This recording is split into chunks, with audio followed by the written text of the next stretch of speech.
तर त्र्यंबकेश्वरमध्ये सध्या गिरीश महाजन पाहणी करतायत आणि या सगळ्या परिसरामध्ये अगदी रात्रीपासूनच पावसाची संततधार सुरू आहे।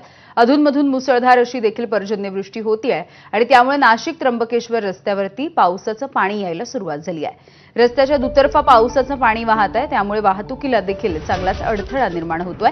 डोंगरावरून शेतामधून येणारं पावसाचं पाणी हे आता रस्त्यावरती येऊ लागलं, त्यामुळे रस्त्यामधील दुभाजक तोडण्यात आलेले आहेत। तरी देखील दुसऱ्या बाजूला देखील रस्ते जलमय झाले, याचमधून प्रवाशांना वाट काढावी लागते।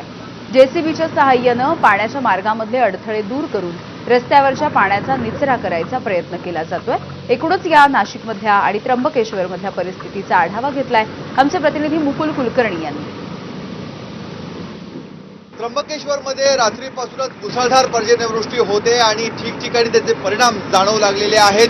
कुठे रस्ता खचलेला आहे, शहरामध्ये देखील पाणी आलेले आणि आपण आता नाशिक त्र्यंबकेश्वर रोडवर आहोत आणि हा मार्ग आपण बघतोय पूर्णपणे पाण्याखाली हा मार्ग गेलेला आहे आणि याच पाण्यामधनं वाहन चालक आपली वाहनं चालवत आहेत।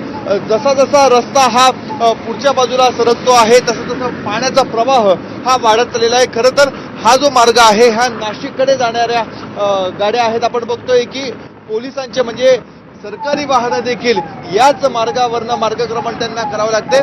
बाजूला जो रस्ता आहे तो नव्याने बांधकाम त्या रस्त्याचं चालू आहे आणि तो रस्ता पुढच्या बाजूला त्र्यंबकेश्वरकडे जातो आहे। आपण बघतोय ह्या पोलीस विभागाची वाहनं आहेत।